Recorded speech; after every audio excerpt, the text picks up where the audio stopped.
నమస్తే, welcome to Jyothi 321 world's. ఈరోజు video ఏంటంటే చికెన్ ములక్కాడ కర్రీ ఎలా చేయాలో చూద్దాం. దానికోసం మిక్సీ జార్ తీసుకొని అందులో ధనియాలు, జీలకర్ర, చెక్క, లవంగాలు, యాలకులు వేసి అల్లం వెల్లుల్లి వేసి మసాలా ముద్ద అయితే మిక్సీ పట్టుకోవాలి.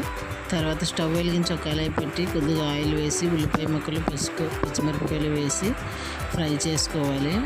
కొద్దిగా ఉల్లిపాయలు బాగా ఫ్రై అయిపోయాక టమాటా ముక్కలను అయితే వేసుకొని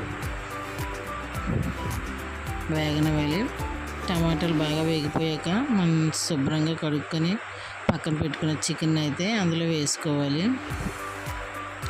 చికెన్ కొంచెం ఉడికాక చికెన్ వేసాక 5 నిమిషాల తర్వాత ములక్కాడ ముక్కలను అయితే అందులో వేసుకోవాలి. వేసాక కొద్దిగా కారం వేసి కొంచెం కాసేపు మూత పెట్టి ఉడకనివ్వాలి.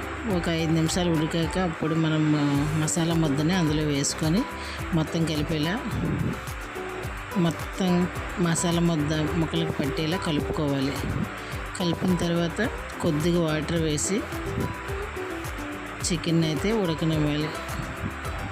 ఉడికిన తర్వాత కొద్దిగా గరం మసాలా పొడి అయితే వేసుకొని చికెన్ను మళ్ళీ ఒకసారి కలుపుకోవాలి. కర్రీ అయితే టేస్ట్ అయితే సూపర్గా వచ్చింది, చికెన్ అండ్ ములంకాడ.